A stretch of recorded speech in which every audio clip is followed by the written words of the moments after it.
Fala, meu amigo, aqui é o Afonso, mais uma vez na voz. Não sou jornalista, sou torcedor igual a você. Então vamos lá. Hoje, no vídeo de hoje, vai ter sobre a lesão do Cano, informações sobre o John Kennedy, entrevista do Nonato pós-jogo, entrevista do Keno pós-jogo e uma novidade para o canal. Batemos 50 inscritos, tem novidade para vocês.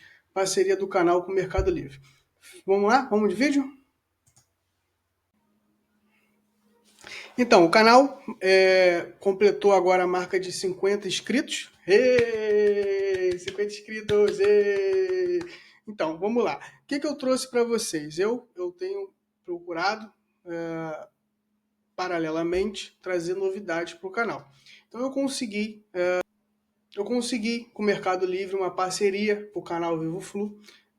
Então, nessa parceria, o que eu vou poder ajudar vocês? Eu vou poder ajudar vocês com cupom de desconto e também algumas promoções que vai aparecer no site. Eu tenho alguns links aqui relacionados ao Fluminense, que já vai estar aqui na descrição do vídeo.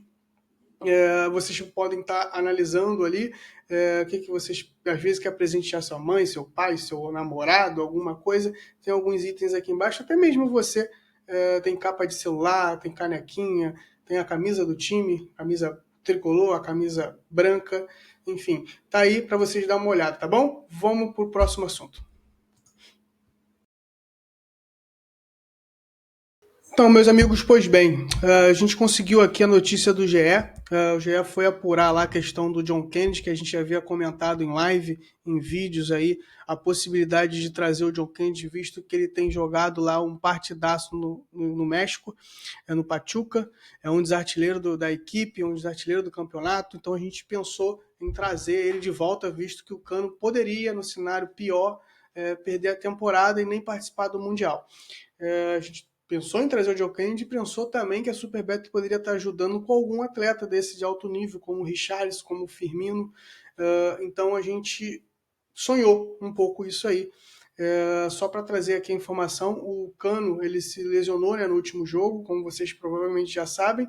Ele teve uma lesão de grau 2, ele vai ficar afastado aí por 6 meses, mas ele volta para o Mundial, ok? Então vamos lá. O GE aqui ele apurou que existe uma cláusula de compra no contrato de empréstimo do John Kennedy. Essa cláusula é de 38 milhões de reais. Após o final do contrato, o Pachuca tem a opção de compra do jogador, pode comprar em definitivo, já está lá, acertadinho, está no papel, então não tem jeito. A gente não conseguiria estar trazendo o John Kennedy antes desse contrato aí de empréstimo. Mas existe uma opção, que seria o Pachuca não querer mais jogador. Mas aí eu acho muito difícil, o John Kennedy está vivendo uma excelente fase lá, não acredito que isso possa acontecer, e nem os amigos aqui do GE. E tem uma situação também, que por mais que ele volte de empréstimo de lá, ele não poderia estar jogando no futebol brasileiro por conta que já fechou a janela, né? Mas a FIFA ela vai abrir uma janela especial aí por conta do Mundial. Então é do dia 1º ao dia 10 de junho. Então acaba que a gente teria esse prazo ali para estar regularizando John Kennedy aqui no Brasil. Só que essa é uma opção que fica inválida, então a gente tem somente a esperança que a Superbet nos ajude aí a trazer um bom nome para a gente estar somando aí, né, com esse jogador, seja o Richard, seja o Firmino. Sondaram também a questão do Roger Guedes, enfim, quem seja que encaixe bem no nosso elenco e possa nos ajudar aí para essa competição, que vai ser de extrema visibilidade aí para o Fluminense. E quem sabe, né, a gente não belisca alguma coisa lá mais importante, supere as nossas expectativas. Beleza? Vamos para a próxima. Então, a próxima notícia é o seguinte, eu trouxe o pós-jogo, né, da Aparecidense, o Keno e o Nonato falou na zona mista ali, bem rápido, o que eles estão pensando em relação a essas oportunidades que o Renato tem dado para eles, e como é que eles estão se sentindo de estar vindo do banco, o Keno por muitas das vezes pegou banco, o que ele pensa sobre isso? Segue na entrevista aí.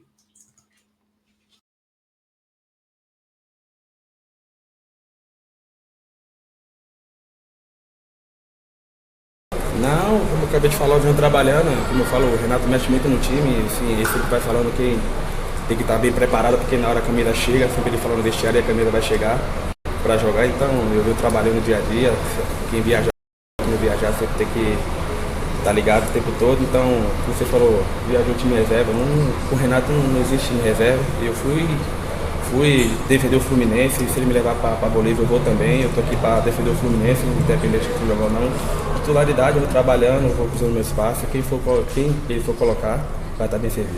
Ô Keno, vocês tiveram a oportunidade de conversar com o Cano, saber como é que ele tá? A gente viu que ele saiu meio que sentindo bastante ali o joelho. Então, agora que cheguei no vestiário eu não vi ele, cara, isso aí não posso falar que eu nem vi ele. Keno, você falou que, como você falou, foi um jogo que o Fluminense teve grande volume, foram 26 finalizações do Fluminense contra 9 do adversário. Como manter a tranquilidade? O seu gol saiu aos 35 do segundo tempo. Como manter a tranquilidade e controlar a ansiedade para esses jogos de mata-mata, que esses gols podem fazer falta lá na frente, para não fazer esses problemas de finalização, controlar. E lá na frente o Sul-Americana, Copa do Brasil pode fazer falta. Então, como controlar essa ansiedade? É caprichar mais, né? A gente sabe que como você falou, foi mais de 20 finalizações e o goleiro também dele foi bem, a gente tirar o mérito do goleiro dele.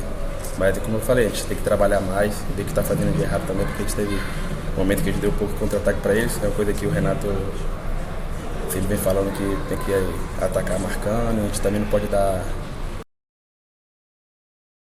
essa vez para o adversário, que se pega o time mais qualificado, eles podem matar, então a gente tem que atacar, saber defender e, como eu falei, a gente tem que trabalhar mais e ir para frente. Eu quero só mais uma pergunta para terminar. O Fluminense vem de 2 jogos sem vencer no Campeonato Brasileiro, apesar de fazer uma boa campanha. O que representa esse jogo contra o Sport, que é o último colocado no campeonato, não ganhou ainda, e o jogo é no Maracanã, no sábado, é a oportunidade do Fluminense retomar aquele caminho que iniciou o Campeonato Brasileiro tão bem? É isso, o Renato vem batendo na tecla, né? Que a gente não pode repetir o resultado ruim que a gente fez. Isso aqui sábado vai ser muito difícil contra o Sport, não é porque ele não venceu que vai chegar aqui, vai ser mole, não vai ser um jogo muito difícil, que a gente possa também estar bastante concentrado, que a torcida venha poder apoiar a gente para a gente poder sair com a vitória. Eu quero falar dessa vitória importante com o seu gol e que você travou um duelo com o Matheus Alves, que é um goleiraço, fez várias defesas e conclusões suas, e você acabou fazendo um gol de pé direito e numa posição em que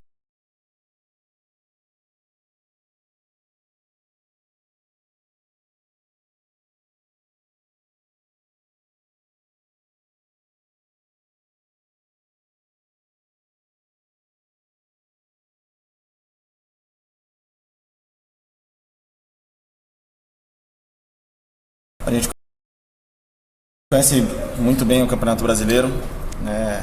A gente sabe que não tem jogo fácil, né? O Sport tiveram alguns jogos aí que às vezes fica essa falsa impressão que o Sport está mal, mas quem assiste os jogos vê que o Sport teve até uns jogos decididos por erro de arbitragem aí, que às vezes definem uma partida. A gente tem que respeitar todos os jogos, independente de quem seja. A gente, se está jogando com o time do G4, se está jogando com o time que está no Z4, independente, todos têm qualidade, porque são clubes de Série A, e a gente tem que ter essa ciência. Agora é descansar, começar a pensar a partir de amanhã, ver como a gente vai se preparar para esse jogo. Ainda não vimos nada do Sport, mas acredito que amanhã a gente já comece a falar sobre isso. Donato, fala um pouco sobre esse seu momento. Você começou o ano, ainda com a comissão técnica anterior, tendo poucos minutos, né? Você teve poucas oportunidades de jogar. E aí, acho que com a chegada do Renato, isso muda um pouco para você. Você começa a ganhar mais espaço, tem algumas oportunidades e aproveita muito bem essas oportunidades, né? Como é que tá para você, pessoalmente, esse momento, especialmente um ano que você está no último ano de contrato? Bom, eu sempre, desde que eu vesti a camisa do Fluminense, eu trabalho pro Fluminense, né? Independente de quem esteja no comando, eu trabalho pro Fluminense, eu defendo essa camisa. Desde o começo do ano eu venho trabalhando, dando o meu melhor nos treinamentos. Uma comissão tem uma opinião, outra tem outra. Isso faz parte do futebol, a gente respeita. O importante é estar sempre pronto, né, para quando tiver a oportunidade. E felizmente o Renato me proporcionou isso, essa minutagem, e eu consegui aproveitar da melhor maneira possível, porque eu sempre estive preparado, independente da situação que eu vivia. Nonato, dentro dessa lógica, assim, desse raciocínio seu, eu queria que você falasse um pouco da oportunidade com foco no Renato, porque a gente vê que se tem algo que ele tem feito é dar oportunidade para diversos jogadores para ver de perto, né? O quanto que isso é importante, quanto que isso mobiliza, motiva o grupo e talvez tenha sido importante para um início tão avassalador, apesar de agora vir de uma sequência pequena não tão positiva. É uma frase que ele sempre usa, que a oportunidade vai chegar, e como a gente está vendo, chega, né, para todo mundo que está ali no contexto, e isso, querendo ou não, motiva todo mundo, porque você se sente importante dentro do contexto, né, de um elenco que é fortíssimo, que é do Fluminense. Você está num time gigante do Brasil e poder ter essa minutagem, ainda mais com o treinador vencedor, que é o Renato. Então, acredito que isso é importante. As pessoas que estão aqui dentro sabem que quando chegar a hora de vestir a camisa tem que dar conta do recado, porque não importa se é o time X ou Y, quem está dentro de campo está representando o Fluminense e vai ser cobrado igual. Então a gente tem essa noção e tem essa ciência. Sabe que é um ano que o Fluminense tem muitas frentes, né? Copa do Brasil, Sul-Americana, Brasileiro. Hoje era um jogo que talvez fosse, imagino até pela reação de vocês ao final do jogo, para fazer um placar mais elástico e ter uma situação mais cômoda, talvez para não forçar quem tivesse com uma situação mais complicada no jogo de volta. E 1-0 talvez não permita isso, né? Como é que como é que foi a conversa de vocês depois do jogo, essa cobrança em relação a esse placar? Então, galera, como vocês viram aí o Nonato e o Keno falando, o Nonato chegou a falar um pouco até do próximo jogo. O pessoal tem dado o esporte como um clube inofensivo, né, para o próximo jogo, só que tem que ter cuidado, sabe que a partida vai ser difícil. Enfim, é isso que a gente espera do Fluminense, entrar concentrado para buscar uma vitória e mais uma, né? Obrigado. Quem não se inscreveu, se inscreve no canal e dá aquela moral. Valeu, um abraço.